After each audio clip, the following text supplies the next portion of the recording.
Bonjour et bienvenue dans Percer rêver, le podcast où des artistes, sportifs et autres passionnés se confient sans filtre sur leur parcours et leurs rêves. Je vous souhaite une belle écoute. Bonjour Nadine, bienvenue dans le podcast. Bonjour. Je suis ravie de t'accueillir aujourd'hui.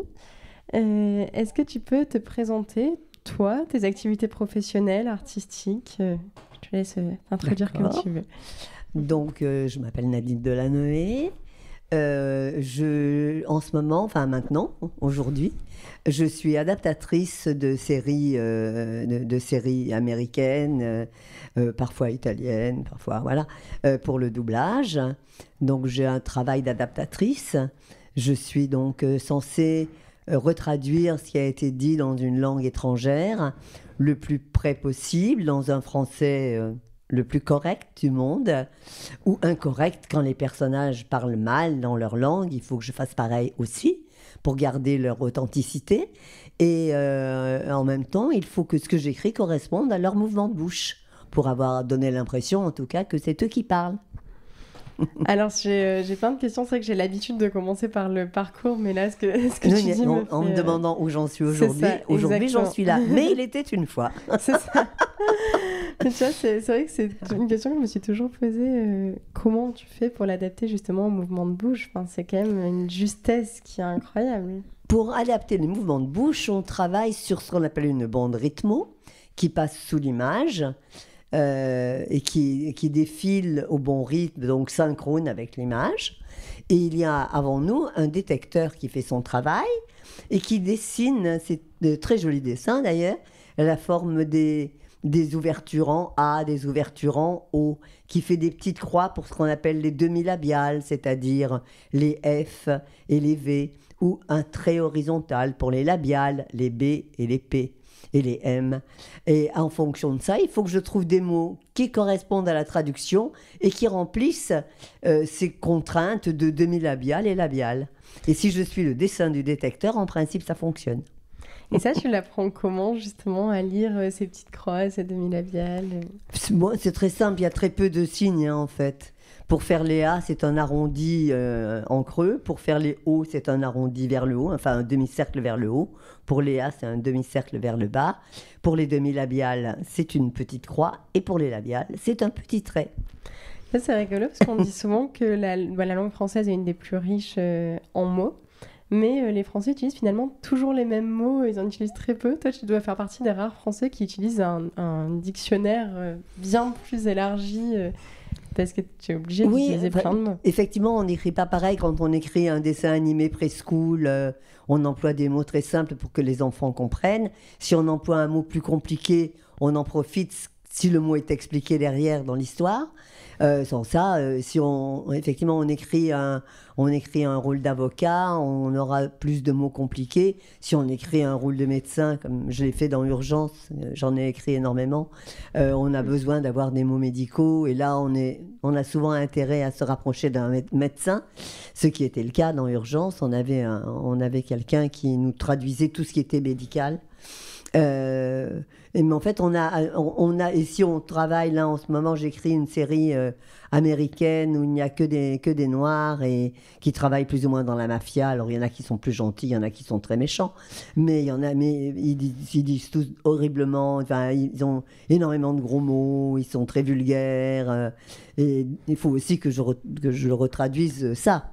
Sans ça, je casse le charme de la série, quoi. Ah ouais, c'est intéressant parce que du coup, tu navigues entre plein d'univers. Oui, on est obligé de se... En fait, c'est amusant parce qu'on vit plein de vies quand on écrit ça. Si on écrivait quelque chose pour nous, on aurait notre style personnel d'auteur, alors que là, on est obligé de se glisser exactement comme quand on fait du doublage. On est obligé de se glisser dans ces personnages et dire ah bah oui, il peut pas dire oh zut, bien sûr il va dire merde, ou il va dire oh putain ça fait chier, alors qu'on aurait dit oh je suis désolé ça me dérange. Donc on est obligé de suivre ces gens-là, et c'est très amusant d'avoir plein de façons de parler différentes. Du coup on est de parler de façon différente de parler, mais donc c'est très Oui, c'est très amusant parce qu'on passe d'un dessin animé où il faut surtout être très poli avec des mots très simples et après partir sur des trucs orduriers où on parle de meurtre, on parle de tuer, de buter les gens. Voilà. Donc c'est amusant. C'est une gymnastique rigolote. Alors si on prend ton parcours, est-ce que toi tu avais grandi dans un milieu justement artistique où c'était envisageable en fait de faire ce type de métier-là? Alors absolument pas. Mon père était industriel, inventeur, donc très, très créatif. Et ma maman était quelqu'un de très classique, qui lisait beaucoup, mais bon, en fait, pas du tout, pas musicien, pas artiste, pas de danse. Et en fait, mon père avait une expérience artistique rigolote quand il était jeune, c'était au moment de la guerre. Et lui, il avait fait du music hall. Un peu aux armées, en fait, pour distraire les soldats un petit peu. Et il n'était pas sorti de France, hein, mais il y avait quand même il y avait des gens en France qu'il fallait distraire un petit peu. Et quand il était jeune soldat, bah, il en avait profité pour faire un peu de music hall. Et c'est comme ça, en fait, que moi, je suis rentrée par cette porte. Parce qu'un jour est arrivé par hasard chez mon père un monsieur qui était un copain de l'époque et qui était manager, ce qui est un grand mot parce que j'habitais à Avignon, hein, j'habitais pas à Paris. Et ce manager, que j'appelais l'homme à la bicyclette rouge, parce qu'en fait, il était manager, mais à vélo. Hein. Donc, voilà. C'est pour situer le... Il était tout à fait gentil et charmant. Et c'était l'époque des yéyés, donc Sylvie Vartan, Françoise Hardy, voilà. Et cette époque-là, je chantais tout le temps. Et bien sûr, papa me présente à ce monsieur et il me dit, oh, puis alors ma fille n'arrête pas de chanter, donc il dit, oh, ben si elle chante, moi j'organise des concerts tous les week-ends, ce serait bien qu'elle vienne faire un essai et puis on verra si elle peut, si elle peut participer à nos concerts. Donc trop contente, bien sûr, je me suis jetée dans cette faille et j'ai passé un été où j'avais 17 ans. Ah, il y a un bourdon dans la maison. On va faire une pause, hein, je vais la faire sortir. Ça marche. On peut ? Oui, bien sûr. Donc voilà, pendant cet été de mes 17 ans, tous les samedis et tous les dimanches, je faisais des concerts. Et ça m'a beaucoup amusée, ça m'a plu. Donc, comme j'étais avignonnaise, j'ai eu l'opportunité, enfin c'est un peu complexe, mais de pouvoir présenter une maquette que j'avais faite à Johnny Stark, qui était le manager de Mireille Mathieu. Et je lui ai envoyé la maquette. Il a trouvé ça très bien. Il m'a demandé de venir à Paris. Et il a commencé à s'occuper de moi à Paris. Donc, je suis venue m'installer à Paris. Et c'était mai 67, quand je suis venue. Mais bien sûr, mai 68 est arrivé. Et là, il est parti avec Mireille Mathieu, qui était quand même son artiste de base. Et il m'a un peu oubliée sur le terrain. Et donc, à partir de là, je me suis dit, je suis à Paris, je ne vais pas retourner dans le Midi. Je ne vais pas quitter tout ça pour repartir. Donc, j'ai commencé à réfléchir. Et il y a un concours de circonstances, ça fait que des amis avignonnais sont venus pour une Fashion Week à Paris et m'ont invité à dîner un soir. À cette table, il y avait quelqu'un qui était photographe de plateau et qui était sur un plateau qui s'appelait la bande à Bono, sur lequel il y avait Brel. Et moi qui chantais, rencontrer Brel, pour moi, j'avais très envie, quoi. C'était énorme. C'est une opportunité immense. Donc cet ami me dit, écoute, viens demain sur le tournage, on verra si je peux te le présenter, parce qu'il était photographe, mais bon, il n'avait pas vraiment de facilité forcément à rencontrer tout. Il faisait ses photos, mais c'est pas lui qui décidait de présenter aux gens. Donc je me suis débrouillée pour aller parler à Brel. Et en même temps, sur ce tournage, ça c'était assez fantastique déjà. Et en même temps, sur ce tournage, il y avait un régisseur qui s'appelle toujours, je crois, Alain Belmondo, qui était le frère de Jean-Paul, qui était régisseur à l'époque, et qui m'a dit, c'est amusant, en plus on avait sympathisé, si tu veux faire de la figuration, ça te ferait gagner un petit peu de sous, et comme ça, ce sera sympathique, et puis on pourra parler encore plus. Donc j'ai commencé à faire de la figuration sur ce film, ce qui m'a permis de revoir Brel d'ailleurs. Et après, les événements ont éclaté, ont tourné dans Saint-Germain-des-Prés le lendemain quand on est sorti du plateau. On était dans un restaurant, on est dans un restaurant à Saint-Germain. Quand on est sorti, il y avait de le feu partout, des voitures en flammes. On se demandait ce qui s'était passé. Nous, on était enfermés quand ça a commencé. On est sortis, c'était la guerre. Donc, à partir de là, on a continué à se voir. J'habitais Neuilly à l'époque. Et Alain, il n'y avait plus d'essence, les voitures roulaient plus. Enfin, c'était quand même une période assez particulière. Et Alain venait me voir régulièrement en vélo. Et en me disant, bah, écoute, en principe, je recommence un film très vite, très bientôt, quand ça va se calmer un peu. Et dès que je travaille, c'est un film avec Chabrol. Et donc, bah, je te rappelle, et tu viendras sur le plateau. Et je t'essaierai de te faire bosser dans le film. Donc, le moment de ce film arrive 1 ou 2 mois après, quand les événements s'étaient tassés. Et sur le film, qui en plus se tournait à 100 mètres de chez moi. Donc, je suis allée sur le plateau, j'ai rencontré un peu les artistes, Chabrol et tout ça. Je faisais vraiment partie du cadre. J'étais assise à côté de la script. J'étais très, très intéressée par ce qui était technique, en fait. Et puis, pour moi, je pensais jamais être comédienne. Pour moi, c'était très loin. À la base, je chantais. Je n'étais pas venue à Paris pour faire autre chose que chanter. Et sur ce plateau, j'ai rencontré Maurice Ronet, qui était quelqu'un que j'adorais, qui était ma star préférée à l'époque. Et j'ai essayé, il était là pour 3 jours, il avait juste une participation, c'était La femme infidèle. Donc je l'ai rencontré sur le plateau. Ça a été très, très rapide, bonjour, bonsoir. Toujours est-il qu'on a fini par se retrouver à se parler du midi, parce que lui avait une maison à Beaunieu, donc dans le Vaucluse aussi. Et comme il m'avait vu aller parler à ma mère qui passait devant la maison où on tournait en voiture, en me disant, cette voiture est à vous? Non, elle est à ma mère. Et je dis, parce qu'elle a été immatriculée 84, vous êtes du Vaucluse?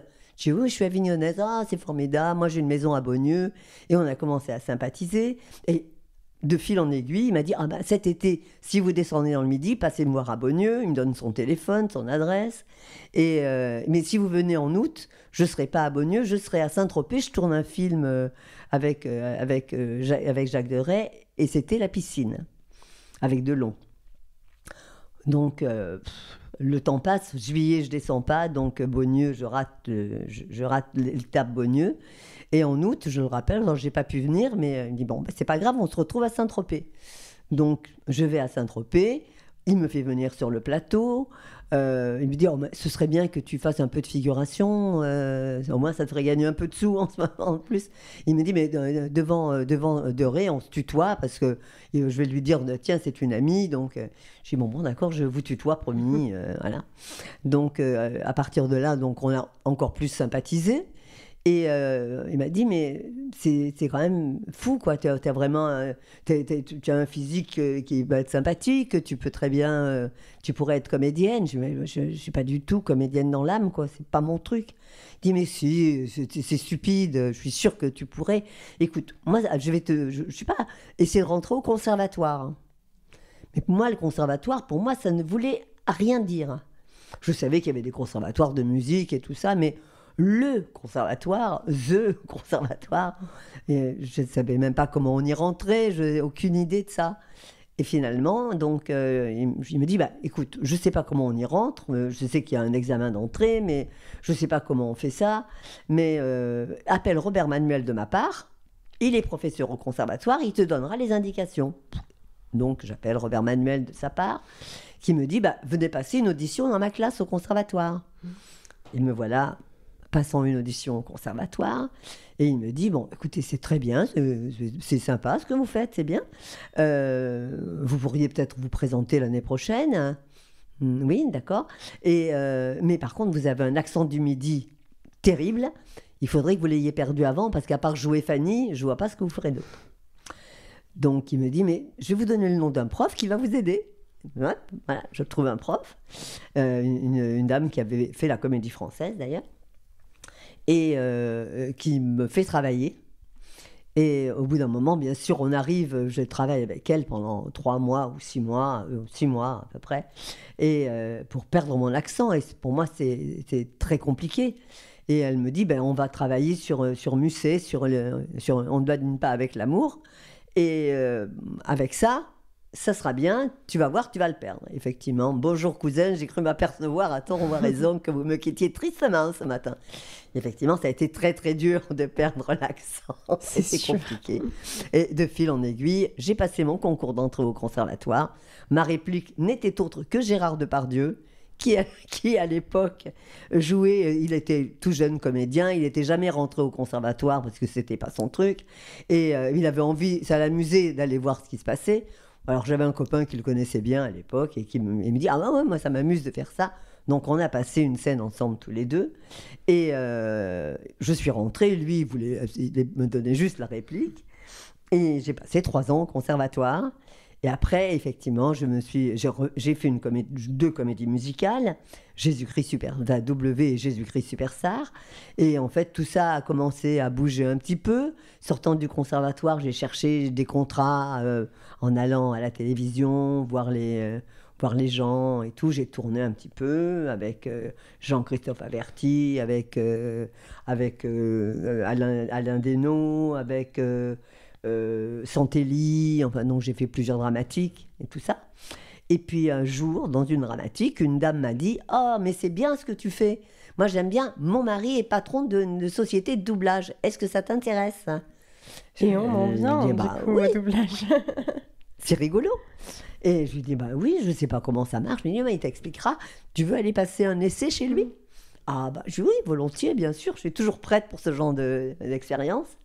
Et quand je suis arrivée sur le plateau, je rentre sur le plateau et à ce moment-là, je vois une scène de filles qui font du karaté. Je ne fais pas de karaté, je ne sais même pas comment ça marche. Et je vois les filles faire ça. Je dis bon, et alors il me dit tu vois, la petite blonde là, tu fais pareil. Bon. Je fais mon truc de karaté, je trouve ça naze. Il me dit bon, c'est très bien, écoute, je t'appelle dès que j'ai un truc pour toi, je t'appelle. Je me dis, bon, il ne m'appellera jamais, parce que je lui ai rien montré de ce que je pouvais faire, quoi, rien du tout. C'est impossible. Et il m'appelle, et il me dit, écoute, j'ai un film italien qu'il faut que je double, je vais te donner, le rôle principal est tout à fait pour toi, donc viens le faire. Donc ça s'appelait Revolver, ce film. Suite. C'est fou. Et je me dis, mais d'accord, ok. Alors à l'époque, le doublage, c'était... C'était des bobines de 35, déjà. C'était un 35, un long métrage cinéma. Et on travaillait ce qu'on appelait en boucle. Et le terme boucle est toujours resté, même si maintenant il n'y en a plus. Une boucle, ça partait d'un point du film à un autre point, c'est-à-dire une petite séquence qui faisait à peu près 1 minute, qui était collée en boucle, qui passait sur le projecteur sans arrêt. Et on lisait la boucle pendant qu'elle passait, mais à l'époque, on prenait le temps de la lire 2 fois, 3 fois, 4 fois, voilà. Et on enregistrait. Et en fait, si on ratait un mot, on laissait passer la boucle et on recommençait. Enfin bon. Et donc, c'était un peu particulier. Et finalement, je m'en suis bien sortie. Et j'ai rencontré, quand on faisait ce doublage dans un studio, il y avait 2 plateaux. Sur le plateau d'à côté, il y avait des gens c'était l'été, il y avait des gens qui étaient sur le plateau d'à côté et qui travaillaient beaucoup en groupe. En fait, c'était une petite boîte de doublage et ils avaient une espèce de groupe de comédiens qui travaillaient souvent ensemble. Et ils m'ont dit, tiens, il nous manque une comédienne qui est partie en vacances. Ça fait longtemps que tu fais du doublage. Je dis non, tu doubles quoi là ? Je double Revolver, je double cette comédienne, c'est un film italien. Ah, c'est un rôle important, c'est le rôle principal. Mais je ne veux pas me vendre en fait, je dis vraiment ce que je fais. Et il dit, c'est bien, écoute, donc tu dois être à l'aise. Je ne vais pas lui dire non en fait. Ouais, c'est bien, ça va. Il dit, écoute, quand tu as fini, tu passes sur le plateau tout à l'heure et puis on fait un essai, puis on voit si ça colle. D'accord, donc on fait l'essai. Le soir, c'est un film de karaté. Donc, mais encore, les films... oui, pas vraiment de karaté. Il se battaient un peu. Oui, c'était un film... Celui-là était karaté, ça pouvait être un truc de pirate. C'était des films... de série ZKW, machin, c'était n'importe quoi. Mais c'était très rigolo et l'ambiance était très très drôle. Mais par contre, eux ne travaillaient déjà plus en boucle. Ils travaillaient dans la continuité. Donc on mettait le film au départ, on faisait les scènes et là on enfilait tout le film d'un coup, quoi, en fait. Ah, c'est fou. C'était et en fait, comme on était nombreux et un groupe, on n'était pas nombreux et on faisait plusieurs voix, surtout quand c'est des tout petits rôles. Et en fait, on prenait le film au début. Il y avait des scènes où il y avait des gens qui n'étaient pas sur le plateau, qui venaient l'après-midi, on les sautait, mais on allait du début à la fin du film. Et effectivement, ça m'a beaucoup aidé parce que le doublage a fini par être fait comme ça, en fait, où on fait des plannings boucle par boucle, mais les boucles, parce qu'elles sont numérotées, mais maintenant, c'est le film qu'on découpe uniquement techniquement, quoi. Surtout maintenant que tout est électronique, c'est un peu différent. Mais donc, ça m'a beaucoup aidé. Puis j'ai commencé à travailler. Et j'ai fait ce film-là avec lui. Et après, j'entends plus parler de lui pendant un certain temps. Donc, je travaille avec ma petite équipe marrante et tout. Et il m'appelle en me disant, bon, bah écoute, j'ai un dessin animé à faire. Ce serait bien j'aimerais bien que tu fasses un essai sur le dessin animé. D'accord, je viens faire l'essai et là on me dit, il n'y a pas d'image, il n'y a pas de bande, il n'y a pas de rythmo, il n'y a pas de texte. Comment ça? Oui, je veux bien, mais écoute, on va te donner un dessin du personnage et tu lui inventes une voix. Parce que ce sera une création de voix, donc pas besoin d'écouter l'original. D'accord, ok, je vois une jolie petite abeille, très jolie, très mignonne, et je me dis, il faut que je lui donne une voix quand même. Et je me dis, qu'est-ce qu'elle peut être? On ne me donne aucun renseignement sur l'abeille en question. Je ne sais pas, elle est marrante, elle a une jolie bouille, elle est forcément intrépide. Oh, puis elle est mignonne, elle est peut-être un peu timide. Donc, je m'imagine une voix et je fais la voix de Maya l'abeille. Et il y a eu quand même 200 épisodes, enfin bon. Tu es la voix de mon enfance, donc. Voilà, Maya l'abeille. Le premier Maya l'abeille, hein, bien sûr, pas le celui en 3D qui est sorti après. Et ça a été vraiment un gros point de départ, en fait. Après, j'ai fait beaucoup d'autres choses en doublage. Mais l'arrivée au doublage s'est faite vraiment avec des sauts de puce, en fait. Je commençais par la musique, et puis hop, hop, hop, hop, hop, voilà. Et sans jamais avoir cherché à aller jusque-là, en fait. Oui, jusqu'à maintenant, tout ce que tu racontes, c'est en fait surtout des affaires de rencontres, quoi. Ah, complètement. Et quand tu es partie du Sud, tes parents étaient pour que tu essaies de vivre de ça? Mes parents étaient séparés déjà. Donc, mon père est resté à Avignon. Ma mère est montée avec moi au départ parce que j'avais 17 ans, donc elle ne voulait pas me laisser toute seule quand même dans la grande capitale. Elle est restée avec moi pendant au moins un an et demi. Et puis après, quand je suis rentrée au conservatoire, bon, j'étais plus dans un... Il y avait beaucoup plus de gens que je commençais à connaître, des comédiens. En plus, j'étais dans une promotion géniale avec Doucelier, avec Weber, Huster, Spiesser. Vraiment, c'était une meilleure promotion qu'il y a eu. Et donc, à l'époque, en tout cas, après, il y en a c'est assez impressionnant. Mais c'est vraiment une super promotion. Mais en fait, maman était moins inquiète de me laisser seule en ayant ça. En plus, on avait déménagé de Neuilly et j'habitais sous mon ancien prof de comédie. Donc, elle était plus tranquille. Et puis, je commençais à être grande quand même aussi. Donc, et puis, elle m'avait un peu pilotée. Maman était parisienne à l'origine, donc elle m'avait pilotée dans Paris.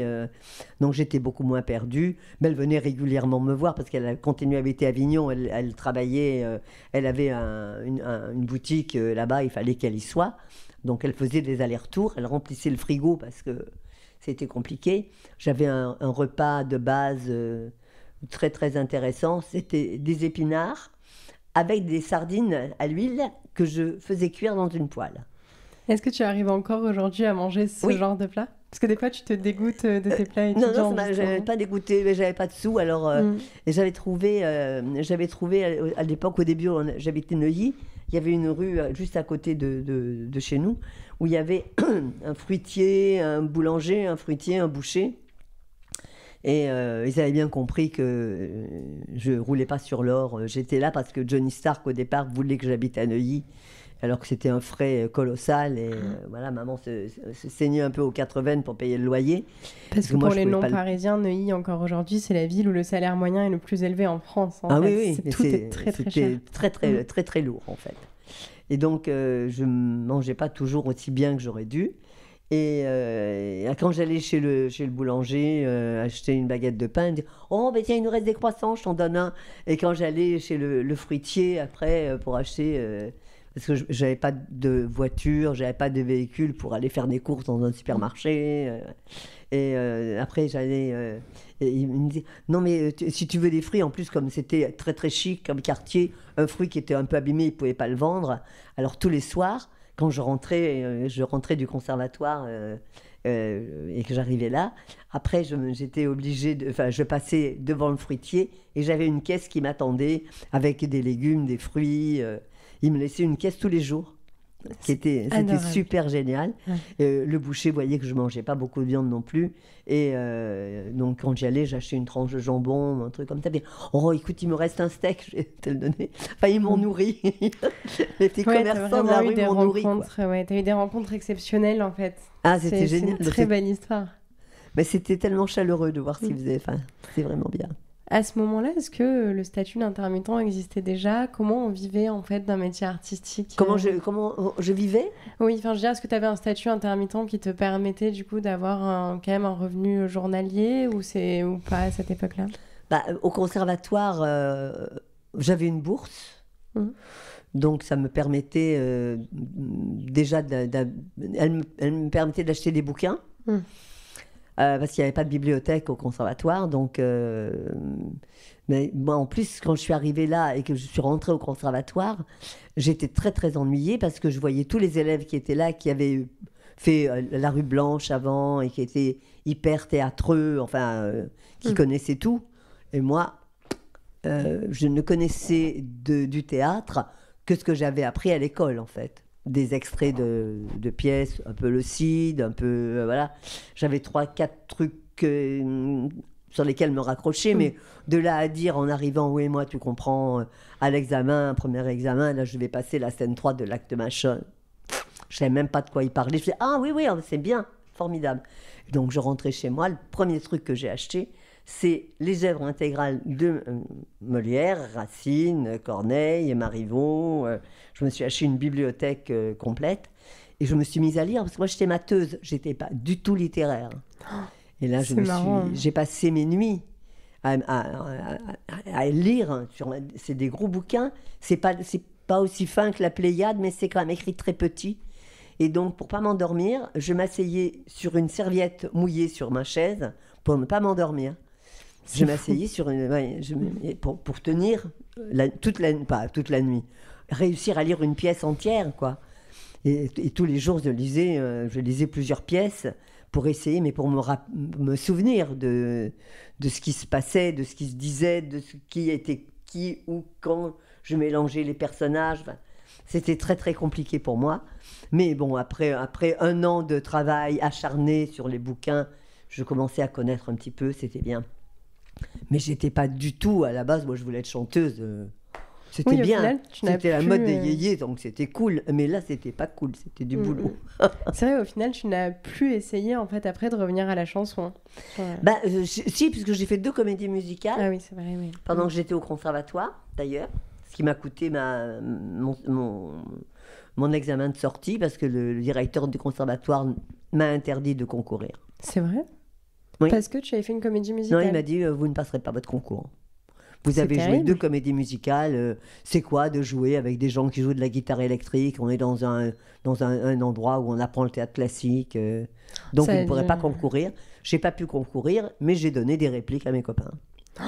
Ça a dû être terrible. 3 ans de conservatoire et pas pu concourir. Interdiction du directeur. Et est-ce que tu le savais avant de t'engager dans la comédie musicale, ça ou la comédie musicale, c'est génial. En plus, là, c'était que des comédies musicales intégralement chantées. Donc là, j'étais tout à fait dans mon élément, quoi. Mais au moment où tu l'as fait, tu savais pas que tu serais interdite de concourir? Mais pas du tout. Sinon, tu l'aurais fait, tu penses? Oui. Bon, au moins, tu regrettes pas. Non. En fait, j'étais pas... je me sentais pas vraiment à l'aise au conservatoire. Enfin, j'ai appris beaucoup de choses, mais je me sentais pas... C'était pas ma dynamique, en fait. Et en fait, avec le temps, je me suis aperçue que j'étais plus intéressée En fait, je suis arrivée propulsée un peu au conservatoire par mes rencontres, en fait. Pas par du piston du tout, hein, mais en rencontrant une personne qui m'en a présenté une autre. Mais c'était pas mon truc. J'ai joué au théâtre, hein, j'ai joué plusieurs fois, j'ai même fait un au théâtre ce soir. Mais pour moi, je me sentais très frustrée au théâtre parce que j'adorais répéter. Tant qu'on répétait, j'étais très heureuse. Parce qu'on mettait des choses en place, parce qu'on travaillait, parce qu'on construisait. Une fois que c'était construit, j'étais très très enthousiaste de faire la première, faire les deux, trois premières, quoi, parce que c'était tout neuf. Voilà. Et après, j'avais l'impression d'avoir fait un cadeau, de le remballer le soir et de le redonner le lendemain à d'autres gens. Je me disais quand même, c'était pas. Je préférais les choses immédiates. Et faire un cadeau que je remballais et que je resservais pareil, au bout d'un moment, faire les mêmes gestes, au même moment, aux mêmes heures, avec les mêmes gens. Je comprends les comédiens qui se disent, mais on améliore toujours, et une scène, c'est jamais pareil, parce que le public n'est jamais le même. Mais j'ai jamais vraiment ressenti ça. Oui, toi, au final, tu étais plutôt faite pour le rythme du cinéma, de la télé Oui, en fait, je sais même pas. En fait, j'ai tellement suivi un chemin qui m'a été donné, tracé, alors que qui a dévié, qui est resté artistique. Oui,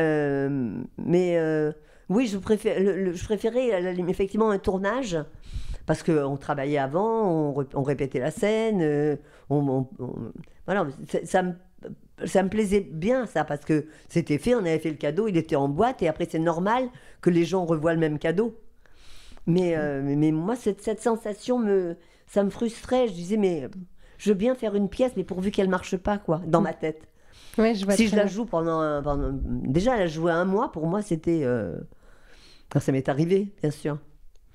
Et t'avais pas cette inquiétude justement ouais, mais si je la joue un mois, qu'est-ce que je vais faire après? La peur de n'avoir rien, tu l'as pas ressenti? Non, non, et c'est toujours pareil. Même aujourd'hui où le métier est très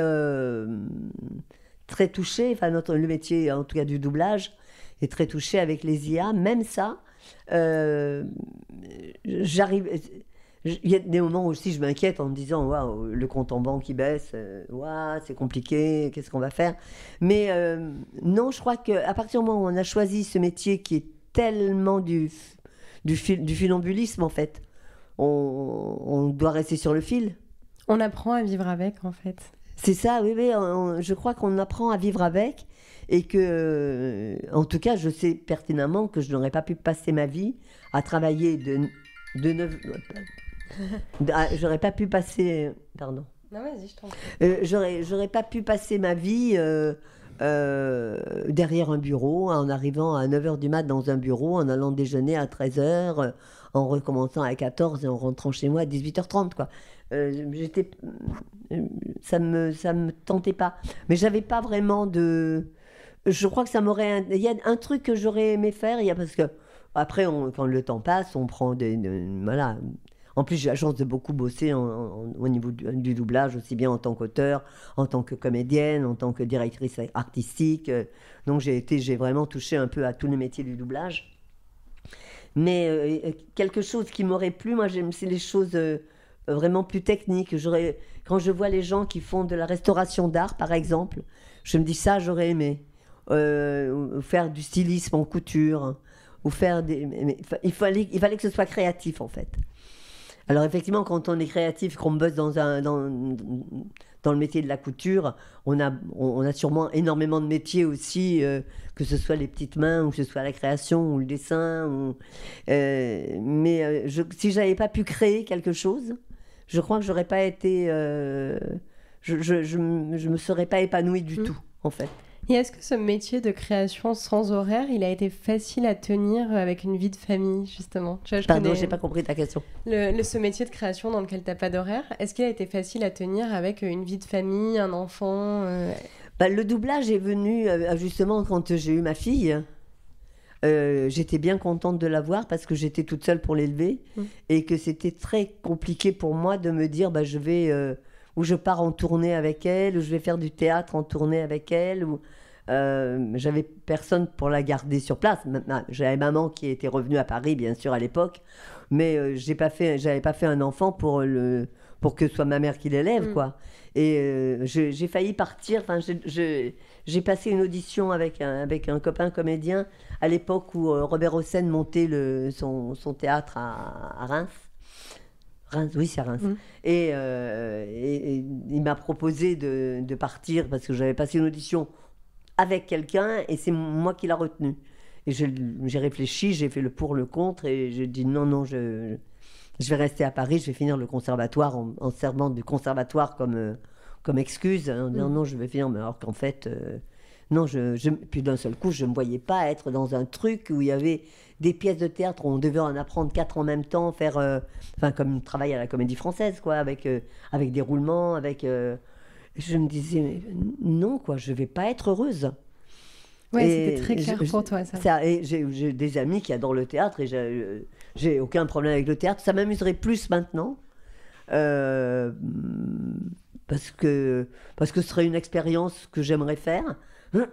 Mais je crois que j'aimerais la faire dans une pièce que j'écrirais, par exemple. Et justement, comment les autres métiers du doublage se sont présentés à toi? Parce que tu nous as raconté du coup jusqu'au moment de Maya l'abeille, mais du coup ensuite, comment tu es devenue directrice artistique? Comment l'écriture est arrivée? Une fois qu'on est rentré dans ce microcosme du doublage, on rencontre forcément les auteurs qui écrivent pour les comédiens, les directeurs artistiques puisqu'ils nous dirigent. Et au bout d'un moment, je trouvais... parce qu'effectivement, il y a beaucoup plus de femmes dans le métier, beaucoup moins de rôles de femmes. Il y a en principe 7 rôles d'hommes pour un rôle de femme. Il y a beaucoup moins d'hommes que de femmes. Et c'est eux qui travaillent le plus. C'est fou. Et moi, je me suis dit, j'ai un enfant, je ne peux pas me permettre de ne pas rapporter de l'argent régulièrement à la maison. Donc, l'écriture, c'est pas mal.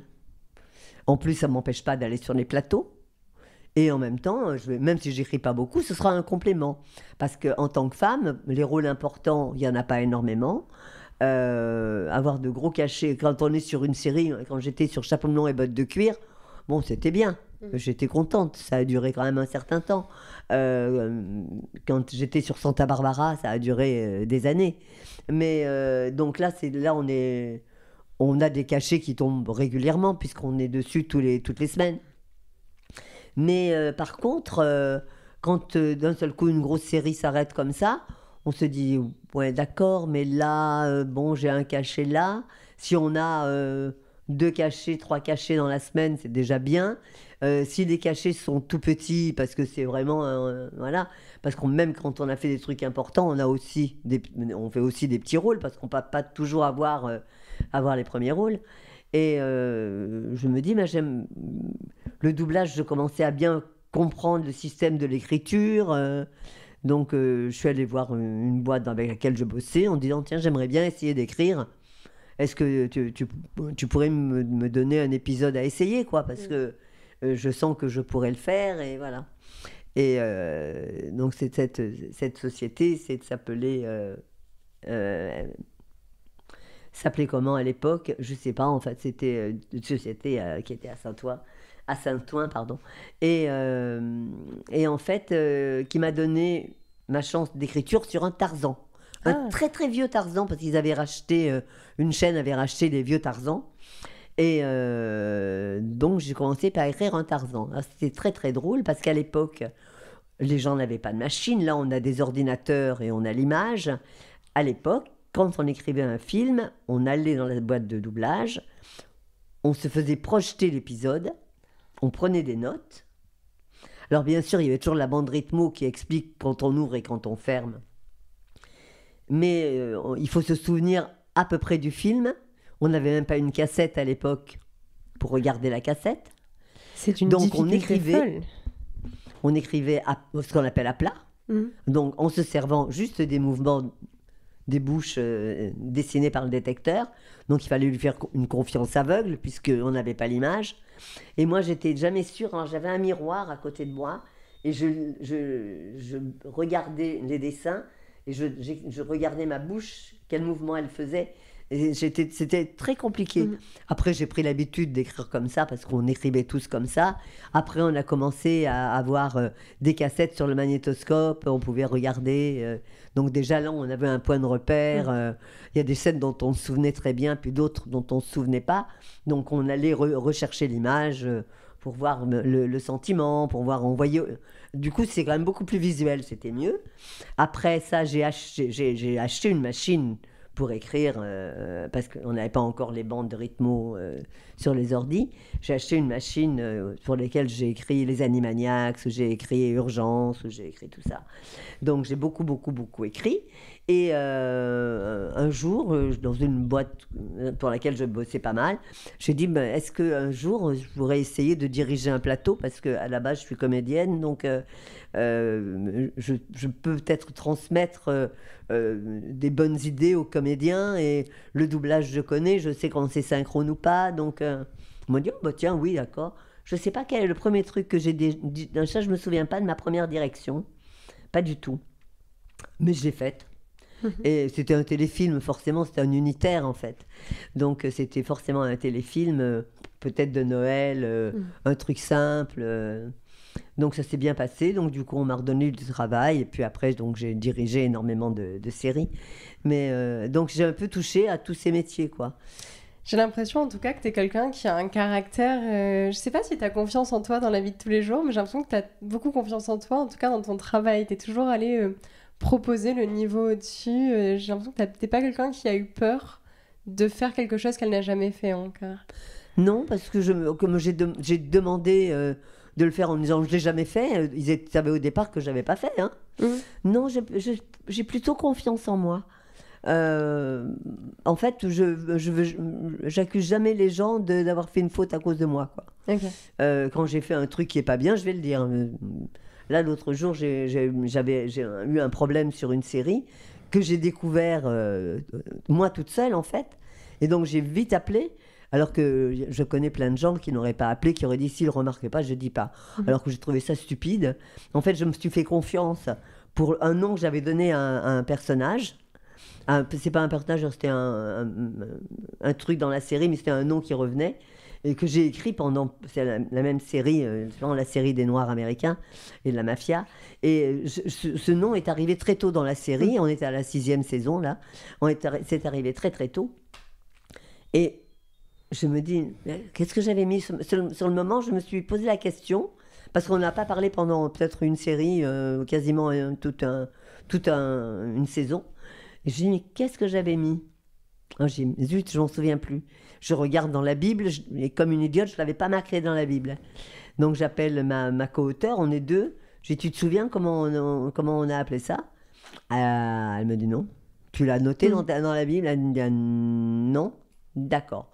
Je crois qu'on l'a eu au début de la saison, là, je vais monter. Je monte au début de la saison, je vois le nom, donc bah oui, c'est ça. Je remets le nom. Et d'un seul coup, quand j'écris spontanément une phrase 2 épisodes plus loin, et je mets un autre nom, et là je me dis, ah mais c'était pas du tout ce qu'on avait dit. Là je viens d'écrire le vrai nom. Alors que... Et tu avais déjà livré les épisodes précédents. Ah oui, et oui. Mais j'ai appelé quand même en disant, bah oui, raison, je me suis trompée de nom dans tel épisode, tel TC, machin. Et je suis repartie sur le vrai nom, parce que d'un seul coup, les gens ne vont pas comprendre, quoi. C'est sûr. Mais je crois qu'il faut aller au bout de ses erreurs, quoi. On fait une erreur, il faut la dire, quoi. Sans ça, c'est pas clean. Et c'est ce qui fait qu'on te fait confiance aussi. Mais oui. Mais en fait, non, je crois que dans l'absolu, j'ai relativement confiance en moi. Là, j'ai eu tort de me faire confiance. Mais bon. Mais par contre, non, pas peur pour aller demander... plus difficile maintenant... de dire est-ce que vous avez une série à diriger ? D'abord parce que maintenant les façons de travailler en doublage ne me conviennent plus vraiment. Je trouve que c'est beaucoup moins instinctif qu'avant. Il faut essayer de reproduire la musique américaine alors qu'elle ne nous colle pas. Il faut essayer de... Enfin, c'est assez compliqué. Et il Il y a on nous impose certains comédiens, certains rôles.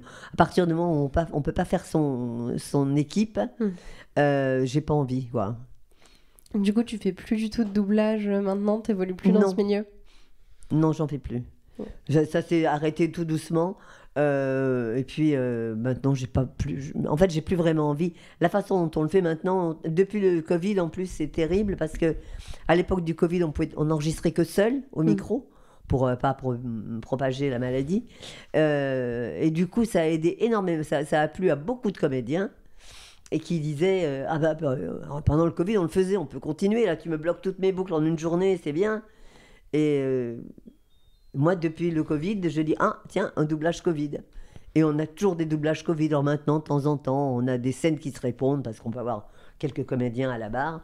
Mais moi, je préférais quand il y avait plein de comédiens à la barre et que les autres comédiens, s'il y avait trop de monde sur la scène, étaient dans le studio, écoutaient ce qu'on faisait et prenaient la suite, quoi. Oui, il y a un côté humain qui s'est perdu. Ben oui, là maintenant, déjà, c'est... le doublage Covid, c'est un truc qui m'a un peu... Alors effectivement, là, il y avait vraiment une raison. Elle était médicale. Mais maintenant, il n'y a plus de raison. Donc c'est une méthode qui arrange les acteurs. Parce qu'ils se disent, je ne vais pas rester une journée pour faire 15 boucles, quoi. Et aujourd'hui, tu écris exclusivement? Ouais, maintenant j'écris. Pas mal. Là, beaucoup moins en ce moment parce que la grève d'abord des auteurs, des auteurs de séries et après celle des comédiens. On a travaillé, eux, pendant qu'ils étaient en grève, parce qu'il y avait pas mal de choses engrangées déjà. Donc là, ça a été simple pour travailler. On avait encore du travail. Mais tout le temps où ils n'ont pas travaillé, c'est-à-dire pratiquement 3 mois sans travail chez eux, on le paye après, quoi. Et oui, puisque du coup, en France, vous n'avez plus rien de livré. Ils ont arrêté en septembre. On s'était dit, septembre, octobre, novembre, en décembre ça va reprendre. On est en juin, ça n'a toujours pas repris. C'est très mou du genou. En plus ici, avec les Jeux Olympiques et tout ça, il y a beaucoup de studios de doublage qui ne veulent pas enregistrer de la mi-juillet à fin août. Donc même si des choses arrivent, ils vont pas nous les donner en avance parce que pour eux c'est engager de la trésorerie pour nous payer. Et pas pouvoir, ils vont pas pouvoir enregistrer, donc ils vont pas pouvoir se faire payer par les clients. Ouais. Donc on est dans une expectative, mais pour l'instant, j'arrive pas encore à m'inquiéter. Je m'inquiète aussi parce que l'intelligence artificielle va forcément nous faire du mal, forcément. Pour les comédiens, à mon avis, le plus intéressant entre guillemets, c'est de supprimer les comédiens parce que c'est eux qui coûtent le plus cher. Je pense que supprimer les auteurs va être facile.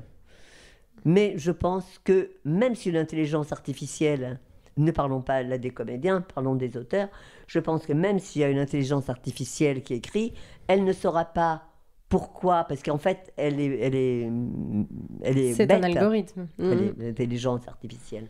Elle est un peu bête. Alors, elle traduira parfaitement. Mais par contre, l'humour, les jeux de mots, les équivalences qu'il faut qu'on trouve, ça, elle ne les trouvera pas. Parce qu'elle, il y a des trucs qu'elle va les traduire bêtement comme elle sait les traduire, mais elle ne va pas apporter l'idée qui est dans la phrase, en fait. C'est sûr. Parce que c'est pas seulement traduire les mots, c'est traduire tout l'ensemble de la phrase et avoir les comédiens, elle ne sait pas si c'est une femme, si c'est un homme, elle ne va pas faire la différence, elle ne sait pas qui c'est, elle ne voit pas l'image. Puis ça enlève tout un côté humain qu'on ne veut pas enlever. Oui, on n'a pas besoin d'écrire synchrone puisqu'ils vont mettre les lèvres synchrones sur nos textes. C'est vrai. Donc ça, effectivement, c'est pas un problème pour elle, ça c'est pour elle, c'est basique. Elle sait que sur telle lettre on ferme, sur telle lettre on ouvre, quand les lettres passent, elle le fera très bien. Donc on n'a plus besoin de travailler synchrone. Mais par contre, nous, on va arriver derrière, on va nous dire, dis donc, il faudrait que tu nous corriges tel truc. Mais on n'est pas des correcteurs d'IA, quoi. C'est pas logique. Oui, toi, ce qui t'intéresse, c'est d'écrire, en fait. Oui, je vois pas, effectivement, mais on va forcément en passer par là, quoi. J'espère que pas, parce qu'on fait tout dans un peu toutes les instances de ce métier pour essayer de freiner l'IA, quoi. On va pas donner à manger de l'IA à tout le monde, c'est pas possible, quoi. Est-ce que tu écris toujours avec passion aujourd'hui ou des fois tu le fais parce que c'est un travail? T'as toujours envie Non, de te mettre à écrire? non, pour moi, je suis bien, je suis devant mon ordi, je suis tranquille, je bosse, et je trouve ça agréable en fait.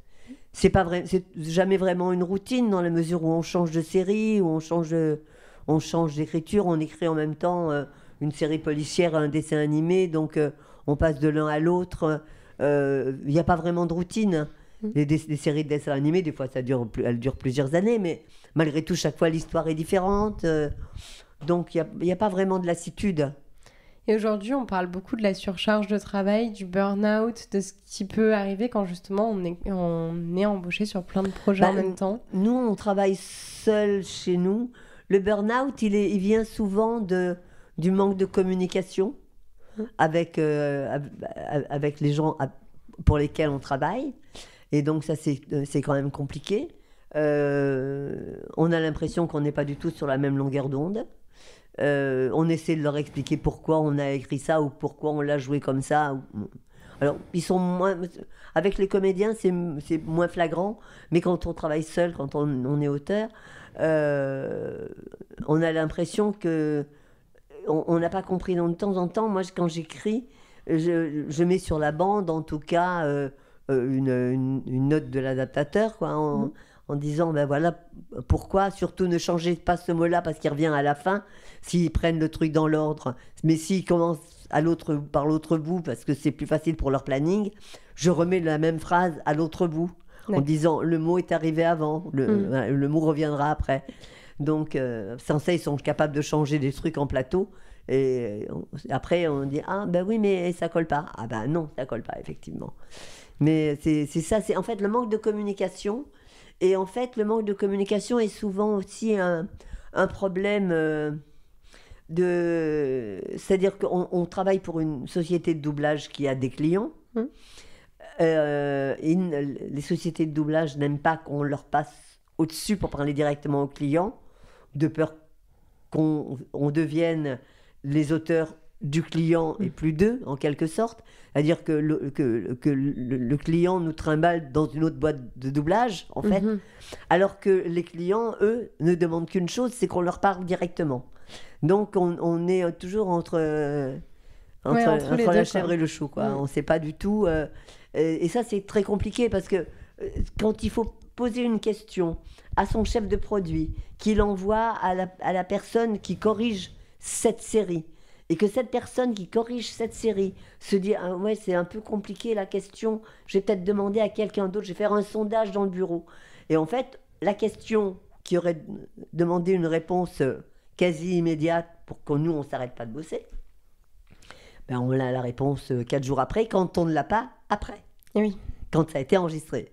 Ça, c'est frustrant, du coup. C'est assez frustrant, et c'est plutôt ça qui est stressant. Le travail en lui-même n'est pas stressant, il est agréable, il est amusant, puisqu'on est tout le temps à la recherche de ce qui va être le plus drôle et le plus synchrone, ou le plus dramatique et le plus synchrone. Donc ça, c'est vraiment du travail d'écriture. C'est vraiment de l'adaptation, c'est pas de la traduction. C'est comme si on devait traduire un bouquin, on est un peu obligé de se glisser dans le style de l'auteur qui a écrit, même si c'est pas le nôtre.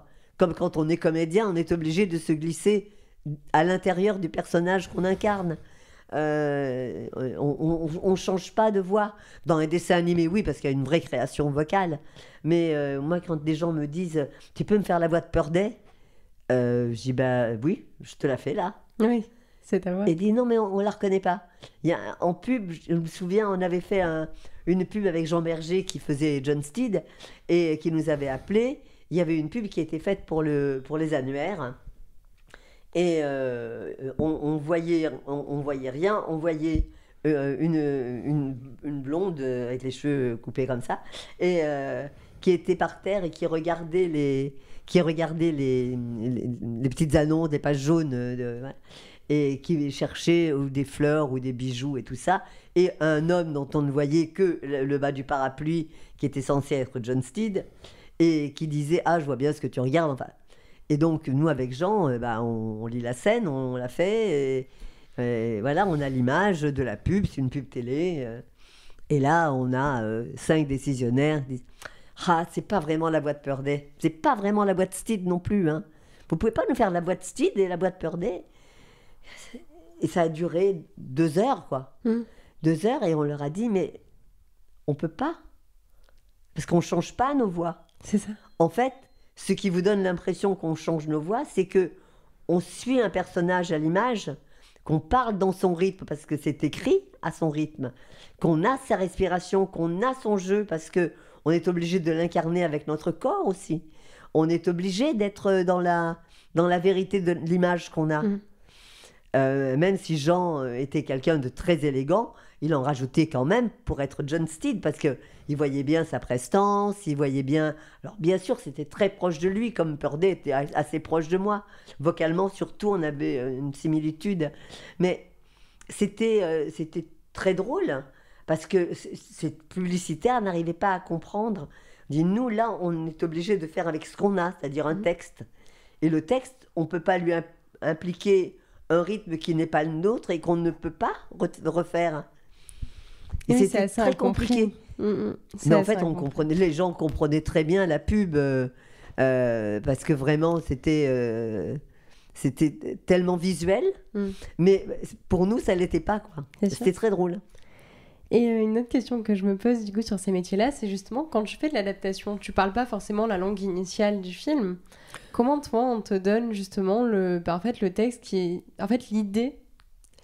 Quand en principe, on est censé dans notre profession, si on adapte autre chose que l'anglais, qui est la langue, disons de base des adaptateurs, parce que c'est quand même ce qu'on double le plus. Si on a un film italien, espagnol, polonais, ou des films, il y a beaucoup de films qui viennent des pays nordiques. Et là, c'est des langues qu'on ne connaît pas. L'Allemagne, c'est un peu compliqué. Enfin bon. Là, on est censé avoir un texte anglais. Ok. Mais de moins en moins. Donc, on se débrouille. Alors, c'est compliqué. Moi, j'ai écrit tout un film chinois, il y a très longtemps. Et bien sûr, je ne parle pas chinois. Donc, j'avais un texte anglais. Et j'avais, heureusement, un interlocuteur chinois, parce qu'il y avait des problèmes politiques dans le film et tout, donc c'est un peu compliqué, et qui me disait fais attention, parce qu'il avait la traduction aussi, lui faisait les sous-titres, et il parlait chinois, il dit attention, là il y a une erreur, là ne dis pas ça. Et à l'époque il n'y avait pas de Google machin, voilà.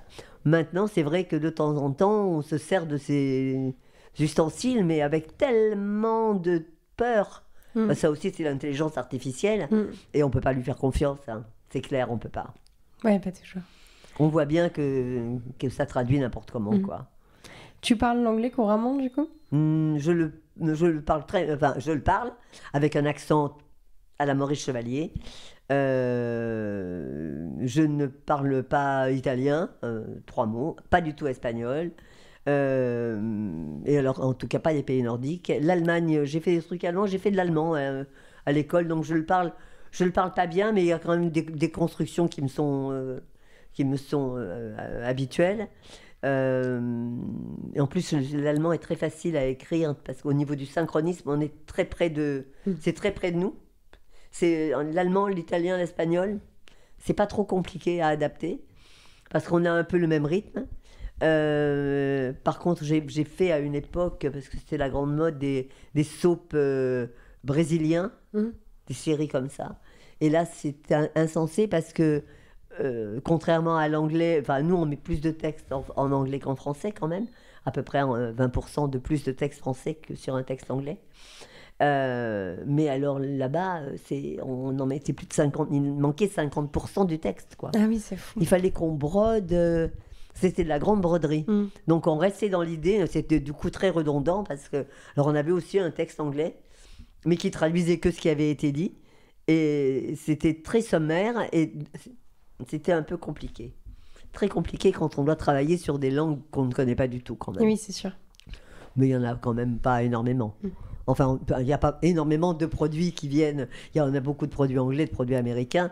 Et il y a beaucoup de gens qui parlent espagnol, donc c'est eux qui font l'espagnol. L'italien, moi j'en ai fait un petit peu parce que ça va encore.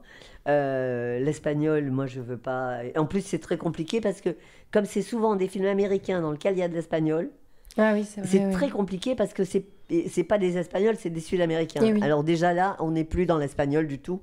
C'est pas les mêmes constructions, c'est pas les mêmes mots. Anglais-américain, ça va, on s'en sort. L'américain va beaucoup plus vite au niveau de l'image. L'anglais est plus classique, mais c'est vrai que les langues étrangères, quand il y a 3 phrases de n'importe quelle langue, on se débrouille avec le traducteur automatique parce que voilà, et puis si on voit que ça colle pas, on appelle un copain qui parle espagnol ou qui parle italien en disant j'ai ça comme phrase, ça me traduit ça, c'est normal. Il me dit oui ou il dit non. Mais on essaie toujours on a quand même des points, des gens à qui poser des questions pour ce genre de problème. Mais c'est vrai qu'on travaille en priorité sur l'anglais et l'américain, quoi. Pour toi, quelle est la plus grande richesse de ce métier? Ah, en tant qu'auteur, c'est la fidélité au texte et des bonnes équivalences, en fait. Donc ça demande beaucoup d'humilité, exactement comme quand on est comédien. On n'est pas là pour inventer une nouvelle histoire. On est là quand on écrit, on est là pour raconter la bonne histoire avec les bons termes. En tant que comédien, on apprend énormément de choses. On apprend beaucoup puisqu'on est obligé de se mettre dans la peau du personnage et de ressentir l'émotion que le personnage nous transmet.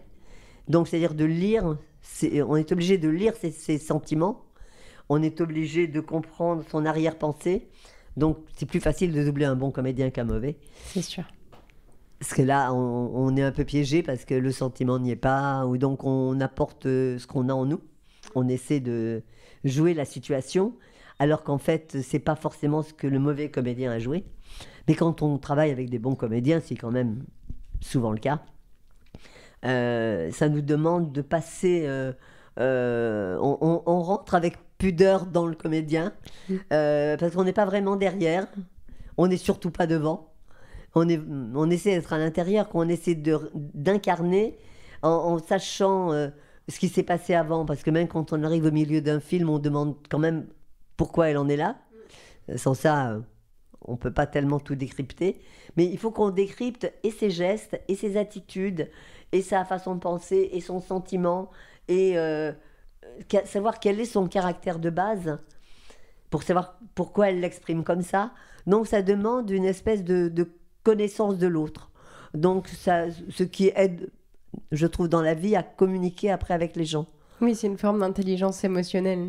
Oui, on est obligé d'avoir cette intelligence. Enfin, on essaie de jouer là-dessus, quoi. Parce que sans ça, si on ne fait que lire la bande, on n'arrivera jamais à faire passer son sentiment à elle. Et c'est tellement bien de le faire passer, quoi. C'est ça qui est satisfaisant quand on fait un doublage. C'est d'être en accord avec le personnage. C'est sûr. C'est un jeu d'acteur. Voilà. Je conclue toujours les épisodes avec la même question. C'est si toi, aujourd'hui, avec toutes les expériences que tu as eues, tu pouvais parler au toi, Avignon, à 17 ans, qui commence à faire justement de la musique, qu'est-ce que tu te dirais? En fait, moi, comme je te l'ai expliqué au départ, c'est des sauts de puce qui m'ont amené là. Mais je crois que la première des choses, si on veut faire du doublage, c'est déjà avoir fait des cours de comédie. Ou alors avoir, même si on a fait de la comédie en amateur, même si on a joué au théâtre en amateur, mais savoir pourquoi on est là. On avait une époque où on pouvait faire venir n'importe qui sur les plateaux, enfin n'importe qui. Les gens pouvaient venir, maintenant ils sont tellement frileux parce qu'il faut pas parler de ce qu'on fait, il faut pas parler de ce qu'on écrit, il faut pas dire ci, il faut pas dire ça. Donc c'est plus, toutes les boîtes c'est Fornox, quoi, on rentre plus, il faut des passes, il faut avoir un rendez-vous pour rentrer. C'est infernal parce qu'on peut plus même aller travailler, aller voir des gens bosser. Donc c'est très très compliqué. Mais je crois que Si on a eu Perrette Pradier à l'époque qui dirigeait un plateau, puis il y a 2 jeunes femmes qui viennent et qui regardent un plateau et elles disent c'est bien. Et comme Perrette a un peu de temps à la fin du plateau, elle dit à ces 2 jeunes filles vous avez envie de faire un essai, j'ai un petit peu de temps, vous voulez? Et les filles ah oui volontiers, chouette, c'est bien. Et, donc vous êtes comédienne, vous sortez d'un cours, vous avez fait du théâtre. Ah non, on est esthéticienne. Et Perrette dit ah mais c'est génial, l'esthéticienne, c'est formidable.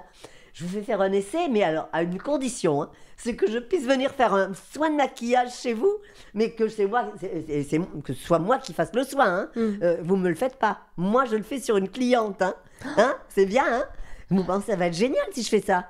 Et la fille regarde, elle fait mais c'est pas possible, madame, c'est un métier. Je dis bah oui, comédien aussi. Au revoir. Ah ouais, quelle histoire. C'est incroyable, quoi. C'est pas parce qu'il faut lire quelque chose comme ça qu'on est comédien, quoi. On est là parce qu'on a des choses à transmettre. Moi, effectivement, je n'irai pas couper les cheveux de quelqu'un, je suis pas coiffeuse, quoi. Oui, en fait, toi, le conservatoire, je pense, t'a permis de te sentir légitime dans ce rôle de comédien-là aussi et d'apprendre la technique. Oui, je me suis surtout sentie légitime quand j'ai tourné, j'ai joué des pièces et quand je me suis trouvée au moment où il fallait que moi je m'exprime et voir comment ça passait. À partir du moment où ça, je l'ai fait dans des conditions sympathiques parce que j'ai vraiment tourné avec des gens formidables. Mais effectivement... à partir de là, je sais que je suis comédienne. Quand je suis au conservatoire, je sais que je suis élève comédienne. Quand j'en sors et que je joue une pièce, même pendant que je suis au conservatoire, je me dis, je suis sur scène, les gens viennent nous voir travailler, donc on est comédien puisqu'ils viennent payer pour nous voir. Donc là, on se sent plus légitime déjà. Mais c'est très compliqué. Puis il y a des gens qui ont un talent fou, qui peuvent venir d'un tout autre métier, qui peuvent être avocats et qui ont l'habitude de parler en public et qui peuvent très bien le faire. Mais la base, c'est quand même d'être comédien. Mais on peut essayer. Si quelqu'un vous donne... Mais c'est bien de prendre un peu des cours, d'essayer de voir comment c'est. Est-ce que c'est fait pour nous? Est-ce qu'on a envie d'être dans le noir toute la journée parce qu'on n'a pas de fenêtre? Et pour cause, parce qu'on entendrait les bruits de la rue. C'est vrai. Donc on est dans le noir toute la journée comme au cinéma. Quand c'est l'hiver, on entre, il fait nuit, on sort, il fait nuit. Et on était dans le noir toute la journée. Mais être comédien est quand même un peu la base, hein, quand même. Un peu. Merci beaucoup Nadine. On va enregistrer maintenant l'épisode des 10 questions qui sortira quelques jours après celui-ci, que tu appréhendes un peu plus, je crois. Merci beaucoup, en tout cas c'était très riche de te recevoir sur cet épisode-là. L'épisode est maintenant terminé, j'espère qu'il vous a plu. N'hésitez pas à vous abonner au podcast sur les plateformes et sur les réseaux sociaux pour ne rien manquer de son actualité. Et je vous dis à très bientôt.